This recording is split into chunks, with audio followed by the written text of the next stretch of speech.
un homme a été appréhendé par la police britannique dans la nuit du 16 septembre 2023, alors qu'il tentait d'infiltrer les écuries royales du palais de Buckingham.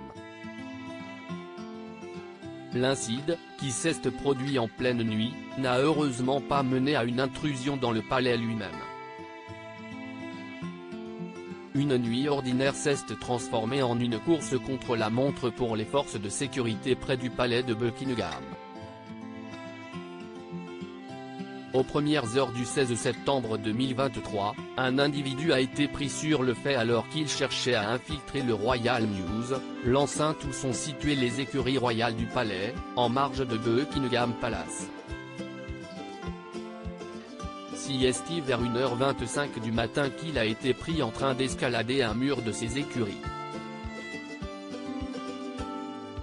Un communiqué de la police britannique a précisé qu'à aucun moment, l'homme n'est entré dans le palais de Buckingham ou dans les jardins du palais, puisqu'il a été interpellé avant.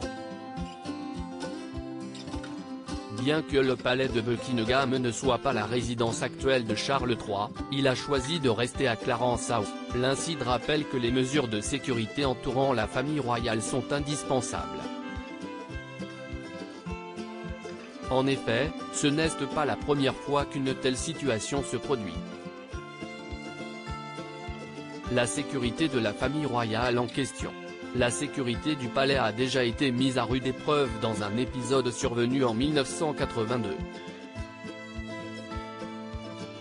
Michael Fagan, un citoyen britannique au chômage, avait réussi à déjouer le dispositif de sécurité pour arriver jusqu'à la chambre d'Élisabeth II.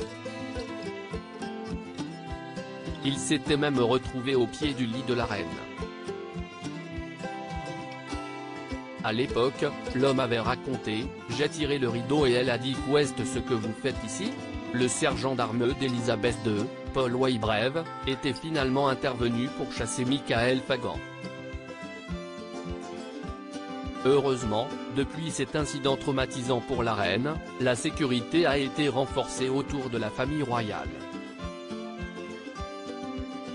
Malgré cette intrusion, les plans de Charles III et de son épouse, Camilla, restent inchangés. Ils se rendront en France pour une visite officielle du 20 au 22 septembre 2023, où ils seront accueillis par Elisabeth Borne.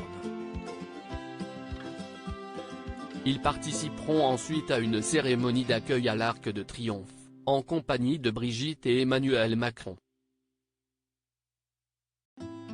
Nul doute que, pour cet événement, la sécurité autour du roi sera inflexible.